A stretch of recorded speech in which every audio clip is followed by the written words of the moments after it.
Assalamu alaikum students. This is our lecture number 18 of maths for class 7. तो बेटा आज हम चैप्टर हमारे 5 कंप्लीट हो गए हैं.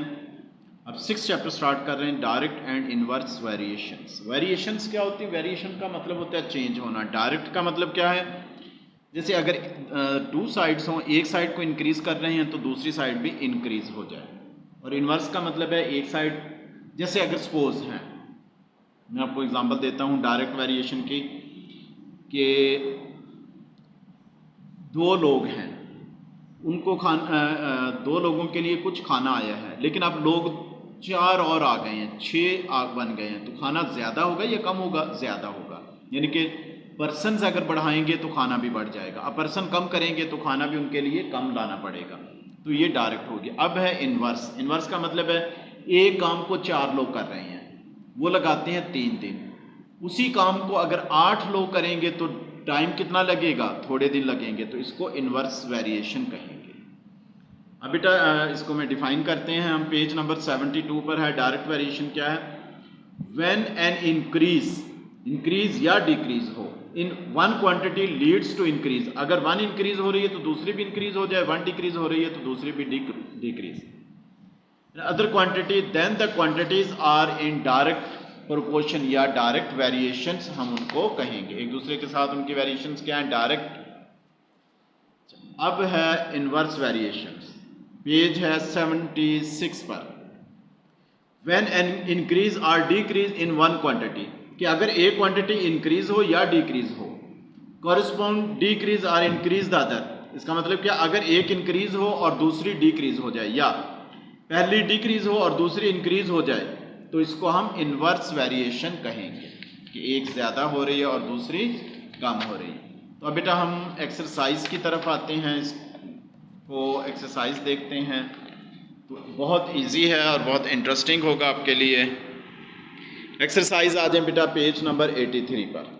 सिंपल है, मुश्किल नहीं है. फिल इन द ब्लैंक्स है. एक्सरसाइज 6 है. पहले क्या है? Time and distance have dash variation. Direct होगा, क्योंकि जितना हम टाइम ज़्यादा लेंगे डिस्टेंस भी हम ज़्यादा जा सकते हैं. टाइम थोड़ा करेंगे तो डिस्टेंस भी थोड़ा जाएंगे. ये डायरेक्ट होगा. एक को इंक्रीज़ करें दूसरा इंक्रीज़, एक को डिक्रीज़ करें दूसरा decrease. Number 2, if 8 bag cost 400. 8 bags की अगर कॉस्ट 400 है तो 16 बैग्स की कितनी होगी? 800 हो जाएगी, क्योंकि डबल हो जाएगा ना उससे. Number 3, when the number of worker increase. अगर वर्कर इंक्रीज कर दें, the time needed to complete work क्या हो जाएगा? डिक्रीज, क्योंकि वर्कर ज़्यादा करेंगे तो काम थोड़े दिनों में हो जाएगा ना, टाइम डिक्रीज हो जाएगा. ये इनवर्स वेरिएशन है. Number 4, the continue ratio. अगर इनकी कंटिन्यू जैसे रेशो निकालें 2:3 और 3:4, तो 3 दो दफ़ा आ रहा है ना, इसको लिखेंगे 2:3:4, 2:3:4. Distance is the product. Distance किसका प्रोडक्ट है? स्पीड और टाइम को. स्पीड और टाइम को मल्टीप्लाई करें तो डिस्टेंस. आपने साइंस में भी ये में भी पढ़ा होगा. क्वेश्चन नंबर 2 है, स्टेट वेदर ट्रू या फॉल्स है. The number of items bought and the price paid have direct variation. Yes, direct होगा, क्योंकि जितने आइटम ज़्यादा खरीदेंगे उतने पैसे ज़्यादा होंगे. Number 2, the number of people in a house. घर में लोग रहते हैं. And amount of food required have inverse variation. क्या इनवर्स का मतलब? अगर लोग ज़्यादा हैं तो फूड कम होगी, लोग कम होगी तो फूड ज़्यादा की ज़रूरत है. ये रॉन्ग है. जितने लोग ज़्यादा होंगे उतनी ज़्यादा फूड की रिक्वायरमेंट होगी. Number 3, cross multiplication is used in the unitary method. No, तो ये उसको डायरेक्ट और इनडायरेक्ट वेरिएशंस के लिए ये यूनिटरी मेथड नहीं है. Number 4, if a gardener plants 6 saplings in 3 hours. 6 जो है वो प्लांट्स लगाता है सैपलिंग्स इन 3 आवर्स में. He can plant 10 saplings in 4 hours. तो ये रॉन्ग हो जाएगा. देखिए ना, 6 है अगर 10 में, इसका मतलब 3 में, तो 2 है 1 में, 4 होगी 2 में, 6 होगी 3 में, 8 होंगी 4 में. 4 में 8 लगाएंगे, ये रॉन्ग है. और 10 में 5 हो जाएगा. 10 जो है 5 में. Number 5, a car that travel 300 kilometres in 5 hours. Speed क्या होगी? जो डिस्टेंस है उसको टाइम से डिवाइड कर दें, स्पीड आ जाएगी 60 किलोमीटर पर आवर. ठीक है. ट्रू फॉल्स बताना है. अच्छा सॉरी, राइट द डायरेक्ट और इन्वर्स वेरिएशन बताना है। The number of pencil bought and their cost direct हो गई। The number of man on a job and the day required ये इन्वर्स होगी, क्योंकि ज़्यादा लोग होंगे तो कम दिन में, कम लोग होंगे तो ज़्यादा दिन में वर्क होगा। नंबर 3 देखें, the speed of a car and the time taken to cover a distance, ये इन्वर्स है। स्पीड ज़्यादा होगी तो टाइम थोड़े में डिस्टेंस कवर हो जाएगा, स्पीड कम होगी तो ज़्यादा टाइम लगेगा, इन्वर्स हुई। The distance covered and the time taken by the car moving at constant speed, ये डायरेक्ट होगी, जितनी ज़्यादा डिस्टेंस टाइम होगा उतनी ज़्यादा डिस्टेंस ट्रैवल। अब बेटा ये आपके कंप्लीट हो गए। अब क्वेश्चन नंबर 4 है, नेक्स्ट पेज आ जाएं 84। क्वेश्चन नंबर 4 डायरेक्ट वेरिएशंस के ये क्वेश्चंस हैं। शुरू में the total cost of 10 lottery tickets, 10 lottery tickets लिए हैं किसी ने, उसकी कॉस्ट है 200। Find the cost of 25 tickets, 25 tickets की कॉस्ट क्या होगी। हम दो कॉलम बना लेंगे, पहले में टिकट्स है, दूसरे में कॉस्ट।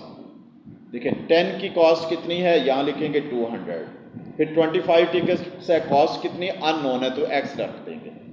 देखिए डायरेक्ट वेरिएशंस हैं, टिकट ज़्यादा कॉस्ट ज़्यादा, तो डायरेक्ट हो तो इसी तरह करेंगे, 10 डिवाइडिंग बाय 25 और 200 डिवाइडिंग बाय x, इनको क्रॉस मल्टीप्लाई करने, 10 x से मल्टीप्लाई हो जाएगा 25 200 से, और फिर 10 इस तरह मल्टीप्लाई इधर डिवाइड कर दिए, 0 कैंसिल आउट, तो कितनी होगी कॉस्ट, ये 20 बचेगा, 20 मल्टीप्लाई बाय 25, 500 कॉस्ट होगी 25 टिकट्स की।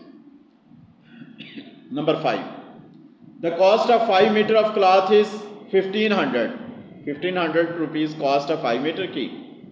How many meters of same cloth can be purchase for 15,000 में कितने मीटर ले सकते हैं। देखिए कॉलम बना लेते हैं, कॉस्ट और क्लॉथ, 1500 क्लॉथ जो कॉस्ट है वो है 5 मीटर की, 15,000 में कितनी होगी वो x। अब इनको जो डिवाइड कर दें, 1500 dividing by 15,000 is equal to x over 5 over x, तो ये हो जाएगा 1/10 इसको किया और ये 5 ओवर x, तो क्रॉस मल्टीप्लाई किया, x is equal to 50 metre cost.